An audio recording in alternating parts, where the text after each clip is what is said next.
Poona Dehu road स्थित मावड़ में वंचित बहुजन आघाड़ी की सभा संपन्न हुई, जिसमें प्रकाश आंबेडकर पहुंचे, जिन्होंने राष्ट्रवादी कांग्रेस बीजेपी पर निशाना साधा।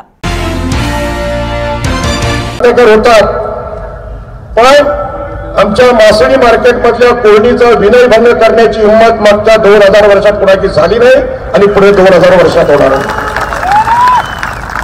मातृसत्तेचा हा आविष्कार या कार्यालयामध्ये बसलेल्या आई एकेने आम्हाला घालून दिला आणि मला आज अभिमान वाटतो की आज ह्या भागामध्ये हा विचार सांगण्याची संधी मला मिळाली। आणि म्हणून या भाषणाचं गांभीर्य सांगत असताना मी सांगेन की आमच्यामध्ये बसलेल्या 50% स्त्रिया आहेत, ते मागच्या 2000 वर्षापासून वंचित होत्या। त्या वंचित स्त्रियांना अधिकार देण्याचं काम तथागत गौतम बुद्धांनी पहिल्यांदा केलं आणि जगामध्ये कुठल्याही धर्मामध्ये नसलेली समानता स्त्रियांना प्रथम दिली आणि हाच विचार सम्राट अशोकानं संपूर्ण जगामध्ये पोहोचवण्याचा प्रयत्न केला। बंधू आणि भगिनींनो, मी छत्रपती शिवाजी महाराजांना रयतेचे राजे म्हणून वंदन करतो आणि अनेक सभामध्ये सांगितलं की रयत या शब्दाचा अर्थ आहे वंचित असलेला त्या काळातला समाज। म्हणून बाळासाहेब आंबेडकरांनी जे वंचितांचं आंदोलन, राजकीय आंदोलन सुरू केलेलं आहे, हे छत्रपती शिवाजी महाराजांचं आंदोलन आहे आणि मागच्या काळामध्ये छत्रपती शिवाजी महाराजांच्या नावानं महाराष्ट्रावर त्यांनी राज्य केलं ते जमीनदार होते आणि मावळमध्ये ज्यांचा आपल्याला पराभव करायचा आहे ते जमीनदार लोक आहेत, हे आपण लक्षात घ्यावं। घराणेशाहीच्या रूपाने ते जमीनदारी आलेले आहे। बंधूंनी भगिनींनो, मी आपल्याला अभिमानाने सांगेन छत्रपती शिवाजी महाराजांच्या नंतर शेतकऱ्यांवर जी गुलामगिरी आली, ती गुलामगिरी काढून टाकण्याचं काम माळी समाजातल्या ज्योतिबा फुल्यांनी केलं। आणि मला या मावळमध्ये आणखी अभिमानाची गोष्ट सांगू इच्छितो की समस्त ओबीसीना अभिमान वाटावा। या महात्मा फुल्यांना महात्मा ही पदवी मुंबईच्या मांडवी कोळीवाड्यात आगरी कोळी लोकांनी दिली होती। माळी समाजाचे अनेक बांधव इकडे आलेले आहेत। त्याचप्रमाणे मी हे सांगेन की ज्या आई एकविरेला आम्ही मानतो, त्या आई एकविरेचा विचार जसा जिजाऊनी जपला तसा सावित्री माईंनी स्त्री शिक्षणाच्या रूपाने 150 वर्षात इथे सुरू केला आणि मोठ्या संख्येने आज महिला आम्हाला इथे पाहायला मिळतात। या पुणे जिल्ह्याला सांस्कृतिक शहर असं म्हटलं जातं, पण मी सांगतो खरी संस्कृती सावित्रीबाई फुलेंनी इथे सुरू केली। पण सावित्रीबाई फुलेंचं नाव प्रतिष्ठेने घेणं, अभिमानाने घेणं हे काम या निवडणुकीच्या निमित्ताने आम्हाला करायचं आहे। बंधूंनी भगिनींनो, या भागात आल्यानंतर मला प्रकर्षाने जाणवलं की ते अजूनही जमीनदारांचं राज्य आहे। मला अभिमान वाटतो, ज्या कोकणातून रायगड जिल्ह्यातून मी आलो, त्या रायगड जिल्ह्यात डॉक्टर बाबासाहेब आंबेडकर यांनी प्रचंड मोठं कार्य केलं। किंवा डॉक्टर बाबासाहेब आंबेडकरांच्या कुळ कायद्याने मिळालेल्या 2 एकर जमिनीचा मी मालक होतो। तुम्ही समजताय कशा प्रकारचा 100 एकरचा पाटील नाही। बऱ्याच जणांना वाटतं की राजाराम पाटील म्हणजे कोणीतरी जमीनदार असेल, आम्ही भूमिहीन लोक होतो। आम्हाला जमीन डॉक्टर बाबासाहेब आंबेडकरांच्या खोटी विरोधी आंदोलनाने भेटली। डॉक्टर बाबासाहेब आंबेडकरांची आठवण मी ते पुन्हा सांगेन की डॉक्टर बाबासाहेब आंबेडकर आमच्या भागात आले, आम्हाला जमिनींचं आंदोलन समजावलं आणि आंदोलन समजवत असताना ती जी मैत्री ज्यांनी त्या पद्धतीने केली ती पद्धत फार सुंदर होती। या मतदारसंघामध्ये मी प्रवास करतोय। बाबासाहेब आंबेडकर आमच्याकडे आल्यानंतर भाकरी आणि बोंबील खायचे आणि बोंबील खाणारा एक महामानव या देशाचं संविधान लिहितो, ही आमच्या आगरी कोळी आणि ओबीसी सगळ्या कष्टकरी आदिवासी सगळ्या समाजासाठी अत्यंत अभिमानाची गोष्ट आहे। म्हणजे थट्टा मस्करी करण्याचं राजकारण चाललंय अशी परिस्थिती। आणि काय म्हणत आम्ही असताना महाराष्ट्र आमच्या मुठीमध्ये ठेवलेला आहे।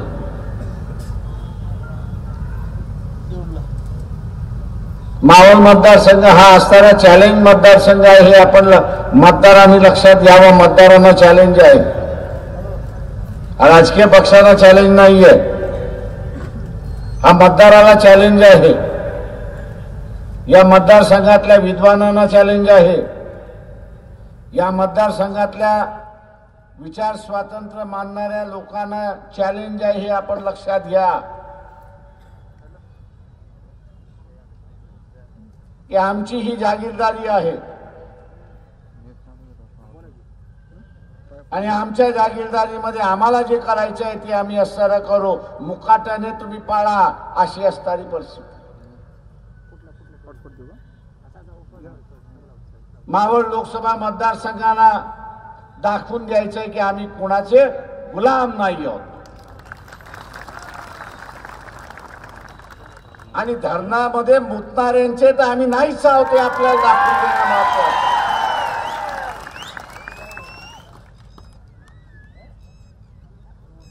म्हणजे ही मानसिकता की सत्ता आम्ही तुमच्या हातात दिली ती लोकांच्या सोयी आणि सवलती करण्यासाठी आणि असे असणारे मगरूर जे आहेत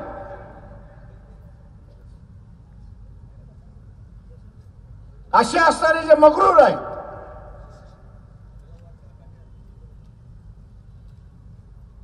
या मगरूरांना त्यांची जागा दाखवली पाहिजे की तुम्ही आमचे मालक नाही, आम्ही तुमचे मालक आहोत, आम्ही जे सांगू ते तुम्ही केलं पाहिजे. कुठच्या जोरावरती, कुठच्या हिमतीवरती?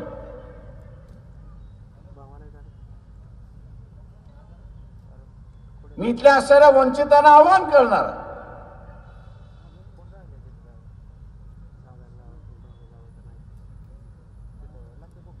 मी आवाहन करणार आहे की हा मतदारसंघ चॉकलेट म्हणून वापरलाय आणि कोणाला चॉकलेट दिलं, त्याचं कॅरेक्टर काय?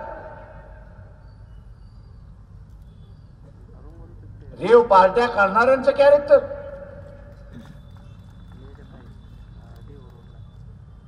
उद्याचं राजकारण, उद्याची सत्ता फक्त रेव पार्ट्या करण्यासाठी होणार आहेत. सत्ता तुम्ही अशा यांच्या हातामध्ये देणार आहात की तरुण पिढीला असणारा चांगलं मार्गदर्शन करण्याच्या ऐवजी त्यांना असणारा व्यसनाधीन करणार आहात.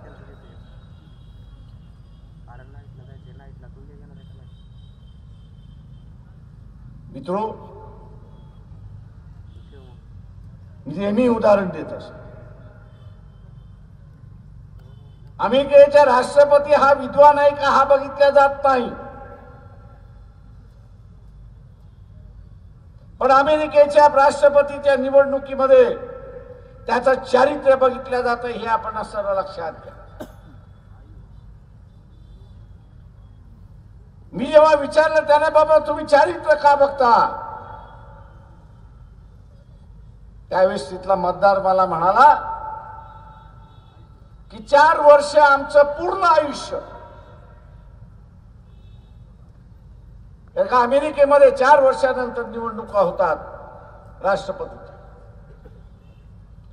4 वर्ष आम्ही आमचं आयुष्य त्या राष्ट्रपतीच्या हातामध्ये देतो. देणारा माणूस ज्याच्या हातामध्ये आम्ही देणार आहोत तो चारित्र्यवान आहे की नाही हा सगळ्यात महत्वाचा. आणि तो चारित्र्यवान आहे की नाही हे जर आम्हाला बघायचं असेल तर तो स्वतःच्या मुलाशी कसं वागतो, तो त्याच्या मुलीशी कसं वागतो, त्याच्या बायकोशी त्याचे संबंध कसे, त्याच्या ऑफिसमध्ये त्याच्या घरामध्ये काम करणाऱ्या माणसांचे संबंध कसे, तो माणुसकीने वागत असेल, आपुलकीने वागत असेल, कुटुंबाचा असताना व्यवस्था करत असेल, तर आम्ही असताना मानतो की याला सत्ता देण्यामध्ये हरकत नाही, याला राष्ट्रपती करण्यामध्ये हरकत नाही. हा जसं त्याच्या कुटुंबाची काळजी घेतो, कुटुंबाला जसा जिव्हाळा लावतो, याच पद्धतीने आमचा राष्ट्रपती सुद्धा आमच्या कुटुंबाचा प्रमुख आहे आणि आमचा असणारा जिव्हाळा त्या ठिकाणी लागेल ही खात्री आहे आणि म्हणून आम्ही त्यांना असणारं मतदान त्या ठिकाणी.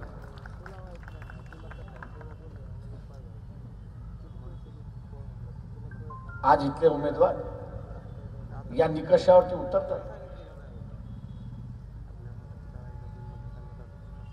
आजचे उमेदवार ह्या निकषावरती उतरतात का? उतरत असते तर झोपडपट्ट्यांचा प्रश्न शिल्लक राहिला नसता. उतरत असते तर हिंदुस्तान अँटीबायोटिक्सची जी फॅक्टरी आहे की जिचं प्रोडक्शन आजही चालतं, बाजारामध्ये विकल्या जातं, ती फॅक्टरी बंद करण्याची चर्चा इथली झाली नसते. यशवंतराव चव्हाणांनी नेहरूंशी भांडली, केंद्रीय मंत्रिमंडळाशी भांडली आणि त्यांनी ऊसाचा उद्योग हा खाजगी क्षेत्रामध्ये राहणार नाही, खाजगी क्षेत्रामध्ये राहणार नाही तर तो सहकार्याच्या क्षेत्रामध्ये राहील अशी भूमिका घेतली. कायदा मंजूर केला, केंद्राकडून मंजूर करून घेतला आणि त्याच्यावरती शहरी ग्रामीण भागातली असणारी नेतृत्व उभं राहिलं, सहकाराचं नेतृत्व उभं राहिलं. आणि आज आपण बघत असाल की सहकाराचं नेतृत्व संपलं, सहकाराचं नेतृत्व संपलं आणि त्याच्या जागी खाजगी नेतृत्व सुरुवात झालं, कौटुंबिक नेतृत्व सुरुवात झालं. आपल्याला पुन्हा इथे भूमिका घेतली पाहिजे की आम्ही पुन्हा इथे असताना राजेशाही येऊ देणार नाही आणि त्याच्याच बरोबर गावातला असणारा धनदांडगा पैसे देणारा आणि लुटणारा आम्ही पुन्हा उभा करणार नाही, हे आपण लक्षात घ्या. सावकार पुन्हा आम्ही उभा राहू देणार नाही अशी असणारी परिस्थिती. ज्याचा इशारा बाबासाहेबांनी केला, ज्याचा इशारा बाबासाहेबांनी केला होता की राजकीय लोकशाही आली पण आर्थिक लोकशाही आणली नाही. यशवंतराव चव्हाण आर्थिक लोकशाही आणण्याचा प्रयत्न करत होते आणि म्हणून त्यांनी असणाऱ्या सहकारातली चळवळ ही सुरुवात केली. एक ऊसाचा असणारा पीक हे सहकारामध्ये राहील आणि कापसाचं विदर्भातलं पीक हे सुद्धा सहकार्यामध्ये राहील याची भूमिका घेतली. नुसता उमेदवार नाही, त्या उमेदवाराचं कुटुंबही पाठीमागे लागले अशी असणारी परिस्थिती. जे घराच्या बाहेर पडत नव्हते ते आता घराच्या बाहेर पडाले. आपण जे सहकार्य केलं वंचित बहुजन आघाडीला त्याचा असणारा हा परिणाम आहे, आपण लक्षात घ्या. हा परिणाम आहे की उमेदवाराला फिरावं लागलं. आता दुसरा परिणाम इथल्या मतदारांना करायचा हे आपण लक्षात घ्या. राजाराम पाटील आगरी कोळी समाजाचे आहेत, त्यांचा लढा मोठा आहे, जमिनीचा लढा आहे.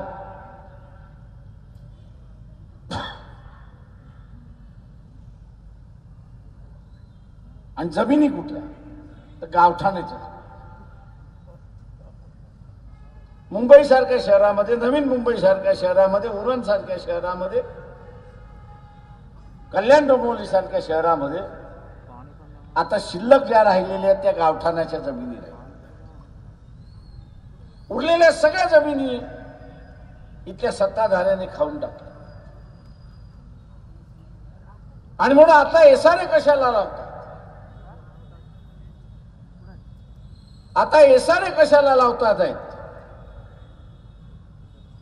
तर त्यांचा असणारा एसारे लागतोय गावठाणाच्या जमिनी. पिंपरी चिंचवड मधल्या गावठाणवानो सावध राहा.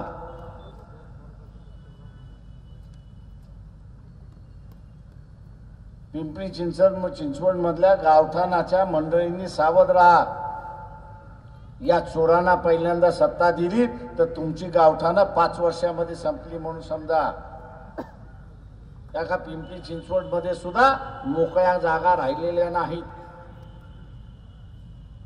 जसं नव्या मुंबईमध्ये मोकळ्या जागा राहिलेल्या नाहीत म्हणून असणाऱ्या गावठाणाच्या जमिनीला एसआरए लावा, किंवा पिंपरी चिंचवडच्या सुद्या जमिनीला, गावठाणाच्या जमिनीला एसआरए लागल्याशिवाय राहणार नाही, हे लक्षात घ्या.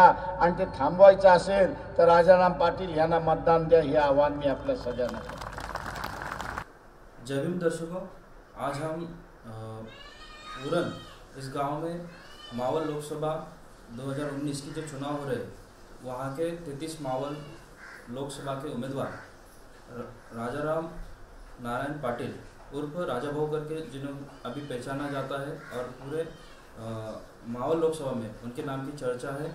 मावल से वो वंचित बहुजन आघाड़ी से चुनाव लड़ रहे हैं और आज हम उनसे सीधी बात करेंगे कि मावल लोकसभा उन्होंने जो मतदार संघ है वहाँ से चुनाव लड़ने का जो उनका नेतृत्व है, जो इच्छा है, वो उन्होंने कैसे उनके पास आई. ये जो प्रेरणा है वंचित बहुजन आघाड़ी एडवोकेट बाला साहब अम्बेडकर ने की, और उस टाइम मुस्लिम समाज उनके साथ में था और ओबीसी लोगों के मन में भी था कि 70 साल में हमको न्याय नहीं मिला, इसके लिए हम अभी कांग्रेस, राष्ट्रवादी और शिवसेना भाजपा के साथ में जा ही नहीं सकते. तो और पर्याय क्या है? तो पर्याय एडवोकेट बाला साहब अम्बेडकर के रूप में हमको दिखा और हमने सब हमारे ओबीसी लोगों ने तय किया कि अभी बाला साहब अम्बेडकर के साथ जाएंगे और नेतृत्व करेंगे और लोकसभा में जाएंगे. मावल लोकसभा जो है वहाँ से जो भी सोशल नेटवर्क में वंचित बहुजन आघाड़ी की जो चर्चा हो रही है, यानी कि उसको ट्रोल भी किया जा रहा है, तो अभी जो मावल लोकसभा में आप घूम रहे हो, अभी तक प्रचार क्षेत्र जो चालू है आपका, तो उस हिसाब से मावल लोकसभा में आप कौन सा एजेंडा लेके इस मावल क्षेत्र में चुनाव लड़ रहे हैं? मावल लोकसभा में अभी जितने भी खासदार हो गए वो सब जमींदार लोग हैं, जिसको मराठी में बोलते सरंजामी लोग हैं, और इनका विरोध छत्रपति शिवाजी महाराज ने भी किया था कि जमींदार लोगों की सत्ता महाराष्ट्र पे नहीं होनी चाहिए. और उसके लिए उन्होंने जो लड़ाई की, वो लड़ाई सामने से तो दिखती है कि बड़े बड़े आदिलशाही निजामशाही जैसे गद्दियाँ थी उनके खिलाफ थी, लेकिन उनकी लड़ाई सोशल थी. इसके लिए डॉक्टर बाबा साहब अम्बेडकर ने भी छत्रपति शिवाजी महाराज को सम्मान दिया, और वही लड़ाई अभी ये 19 की लोकसभा उसमें चल रही है. एक तरफ श्रीरंग बारणे हैं, शिवसेना के लीडर है, जिनका गरीबों के साथ दुश्मनी है, ध्यान की बात अलग है. और पार्थ पवार जो है उन्होंने तो लूटा है पूरे महाराष्ट्र को, और जो लूटा है संपत्ति वो खुद के घर में रहनी चाहिए, इसके लिए पोते को खड़ा किया है. तो हमारी जो लड़ाई है, हमारे आगरी, कोली, भंडारी, जो ओबीसी समुंदर के मछुआरा लोग हैं, और SC ST आदिवासी और अल्पसंख्यक, ये वंचित लोगों की लड़ाई है. लड़ाई एकदम सीधी है कि 85% हम हैं, और जो ये जमींदार लोग हैं उनकी संख्या कम है, लेकिन उनके पास सभी प्रकार के साधन होने के कारण वो गरीबों को खरीदेंगे ऐसा सोच रहे हैं. लेकिन ये निवडणूक, ये चुनाव बहुत अलग है. इसमें आदरणीय ओवैसी साहब और बाला साहब अम्बेडकर ने ऐसी जान डाली है कि हम गुलाम नहीं है, हम बिकने वाले लोग नहीं है. ये सोच करके निवडणूक बहुत अच्छी और अलग तरीके से चल रही है.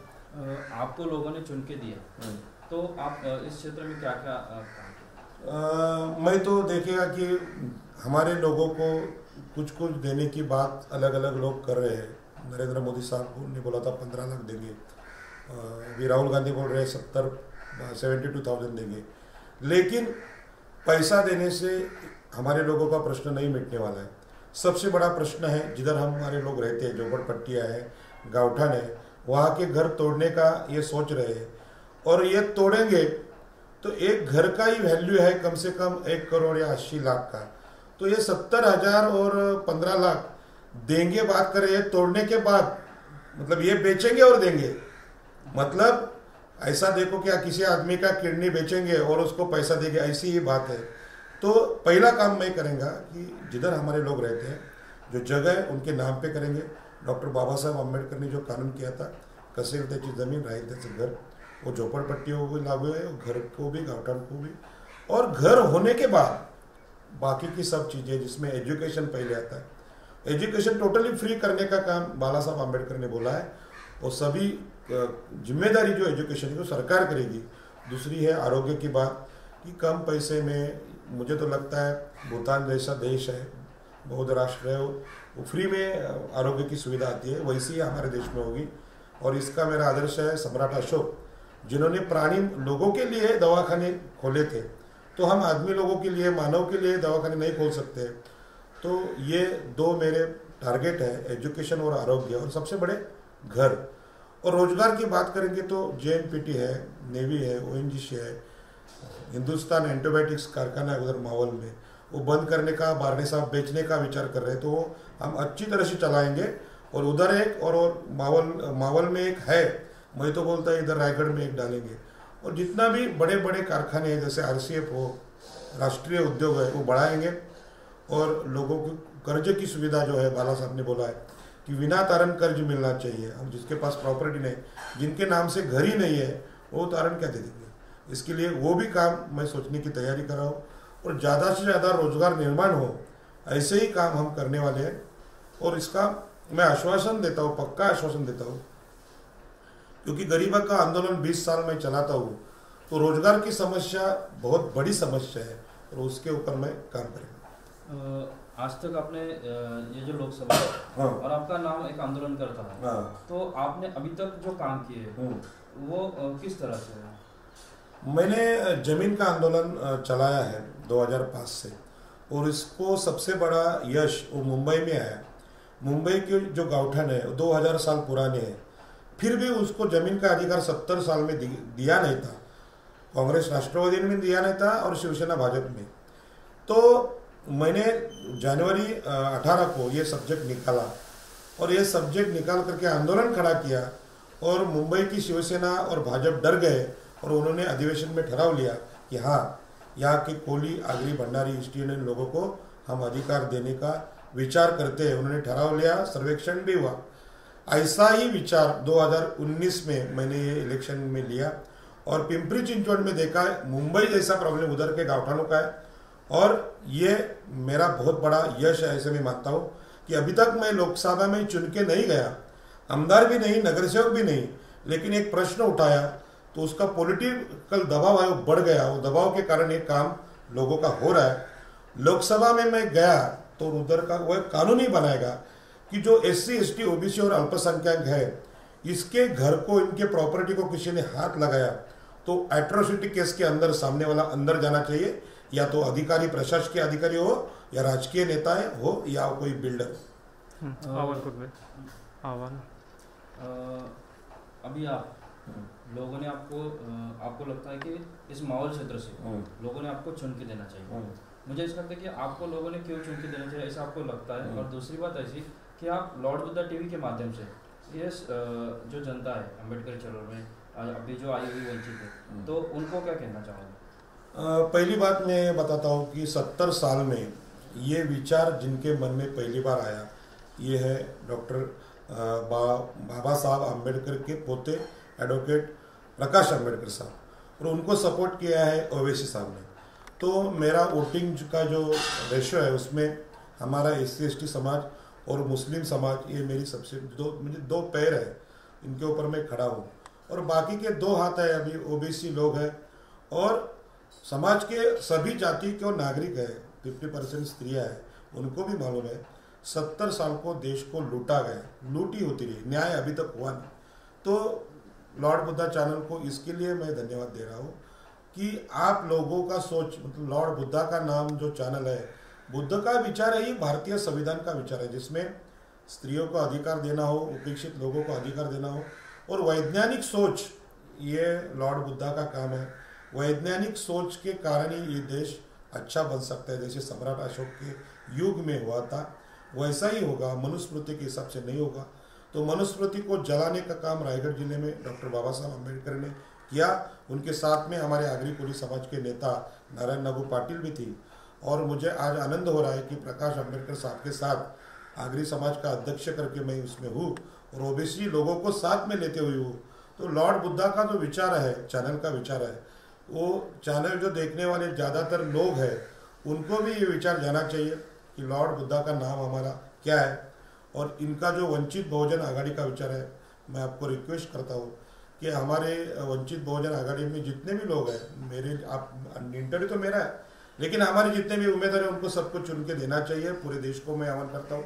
और दूसरी बात है, मेरा मावल का चिन्ह है कप बसी, तो कप बसी के बारे में 2-3 घोषणा मैं करता हूँ कि आम आदमी लोगों का ये चाय जो पेय है उनका है और कप बसी हमारे घर में है। तो आप मेरे सभी चाहने वालों को विनंती है कि वो बसी में कप बसी को आप वोटिंग दे दो। तो मैं 2-3 घोषणा देता हूँ, सबकी खुशी कप बसी, महिलाओं की खुशी कप बसी, किसानों की खुशी कप बसी, कामगारों की खुशी कप बसी, पूरे महाराष्ट्र की खुशी कप बसी, देश की खुशी सब कप बसी और पूरे वर्ल्ड की खुशी, जो विश्व की खुशी कप बसी। मेरे कप बसी को चिन्ह देकर ये जो दोनों उम्मीदवार है श्रीरंगा बारणे वो फेल हो चुके हैं, 5 साल में उन्होंने कुछ नहीं काम किया, और पार्थ पवार है वो तो अभी फेल हुए। पवार फैमिली के खिलाफ पूरा महाराष्ट्र जा रहा है और पार्थ पवार बहुत छोटा है, मेरे स्टूडेंट जैसा है। तो मेरी आपको विनंती है कि मेरा ये स्पीच देख के आपने मुझे वोटिंग करना चाहिए और देश में अच्छा वातावरण पैदा करने के लिए लोकसभा में ये कोली टोपी के साथ मुझे आप भेजो। गौतम बुद्ध की माँ एकवीरा आई के हम बच्चे हैं और इसके हिसाब से मैं आपको भावनिक आह्वान करता हूँ कि ये मातृसत्ता का विचार है कोकण का और मावल का और छत्रपति शिवाजी महाराज का, वो सब हम मावल के लोग हैं, उनके सम्मान के लिए आपने मुझे चुन के देना चाहिए। जय। हालांकि अभी हमने बात की जो मावल लोकसभा के वंचित बहुजन आघाड़ी के उम्मीदवार थे राजाराम पाटिल, और उन्होंने अपनी बात सीधा लॉर्ड बुद्ध टीवी से रखी। कैमरामैन रुपेश के साथ मैं विकास पेडलर, जय हिंद।